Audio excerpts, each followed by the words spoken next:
გეთვართ აბა გარეთ აგვიცივდა მეგობრებო და საჭირო აქსესუარებს შორის მე მგონი ქუდი არის ნამდვილად გამორჩეული და განსაკუთრებულად მნიშვნელოვანი. ქუდი რომელიც ვერასოდეს ვერ მოვიხდინე. მართლა. აი ახლა ნინცეროსტეშის მოვუსმინოთ ჩვენ და რაღაცას მოგვარგებს ტემპერატურამ რომ საგრძნობად დაიწყო თითოეული ჩვენგანი ამას კარგად ვგრძნობთ. ზამთრის ერთ-ერთი მნიშვნელოვანი თბილი აქსესუარი კი ქუდია. Ყველა ვთანხმდებით იმაზე, რომ მოდა არის ის, რაც გვიხდება, თუმცა დიზაინერები მაინც ყოველ წელს გვთავაზობენ ახალ ტენდენციებს და მოდით ერთ-ერთი პირველი ტენდენციის შესახებ გეტყვით, რის შესახებაც მინდა რომ სწორედ ახლა მოგიყვეთ, ეს არის პანამის სტილის ქუდი. მსგავსი ქუდები 2000-იან წლებში იყო ტენდენციური, ახლა კი მას ისეთი ბრენდების კოლექციებში შეხვდებით, როგორებიცაა მაგალითად ლოევი და ჟაკმუსი. დიზაინერები გვირჩევენ, რომ ბეწვის პანამა და ასევე ბეწვის პალტო ერთად იდეალური კომბინაცია იქნება.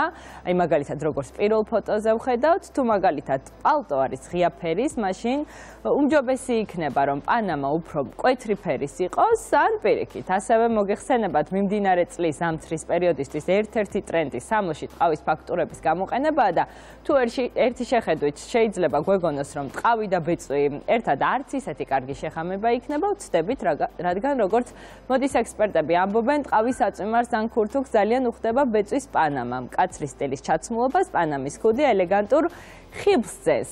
კიდევ ერთი სტილი, რომელიც შეგვიძლია რომ მოვირგოთ 2024 წლის ზამთარში, ეს ეგრეთ წოდებული მცხობელი ბიჭის ქუდია, რომელიც ნებისმიერი ტიპის ჩაცმულობას რეტრო სტილის ელფერს მატებს. აღნიშნული ქუდი თითქმის ყველა ტიპის სამოსო ხდება, იქნება ეს ჯინსები, კლასიკური პიჯაკი თუ თბილი სვიტერი, ასევე განსაკუთრებით კარგად გამოიყურება ტყავთან კომბინაციაში და სწორედ მსგავსი სტილის ქუდს ხშირად ირგებენ ხოლმე ასევე მამაკაცებიც და მე ვახსენე მცხობელი ბიჭის ქუდი, სწორედ ასე ითარგმნება პირდაპირ, ესე ვთქვათ, ინგლისური შესატყვისიდან, არავინ იცის რატომ ქვია მცხობელი ბიჭის ქუდი, სწორედ ასეთი სტილის ქუდს, თუმცა ამბობენ, რომ მე-20 საუკუნის დასაწყისში გამოჩნდა სწორედ ამ ტიპის ქუდები და ის ხშირ შემთხვევაში ეხურათ ხოლმე ბიჭებს, რომლებიც გაზეთებს დაატარებდნენ ხოლმე ქუჩაში და შემდეგ უკვე ეს ვთქვათ მოდაში ესეთ ტენდენციადაც კი იქცა.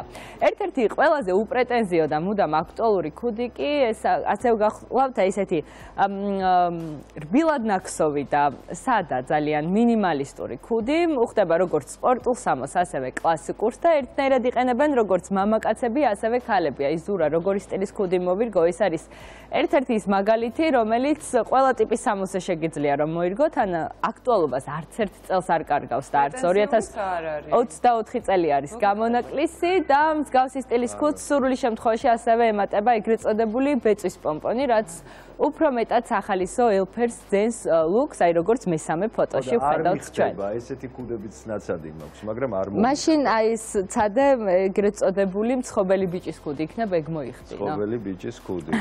ხოლო თუ კლასიკური სტილის მოყვარული ხართ, მაშინ ბერეტის სტილის ქუდის ტარება ამ შემთხვევაში თქვენთვის იდეალური ვარიანტი იქნება, თანაც შეგიძლიათ ის სხვადასხვა ფორმით გამოიყენოთ, მაგალითად ოდნავ დახრილი, აი როგორც პირველ ფოტოში ჩანს, ან უკან გადაწეული, ეს ყველაფერი კი საშუალებას იძლევა, რომ ყველა ტიპის სახის ფორმა მის იდეალურად მოირგოს. მოდის ექსპერტები გვირჩევენ, რომ ბერეტი შევუხამოთ კლასიკურ პალტოსა და პერანგს, ასევე ის უხდება თბილ სვიტერსაც და შემდეგი ქუდიც მინდა ასევე გაჩვენოთ და რა თქმა უნდა, ჩემს დღევანდელ სიას ვერ დავასრულებდი ბალაკლავის გარეშე, რომელმაც ბოლო წლებში განსაკუთრებული პოპულარობა მოიპოვა და 2024 წლის ზამთრის პერიოდშიც ერთ-ერთი მთავარი მოდური ტენდენცია გახლავთ.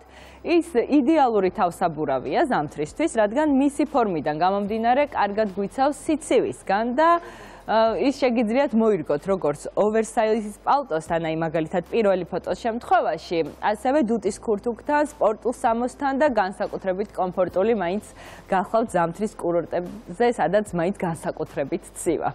თუ არ გამოუჩნდი, რა შეიცვალა რა აზრი. ხო, მაგრამ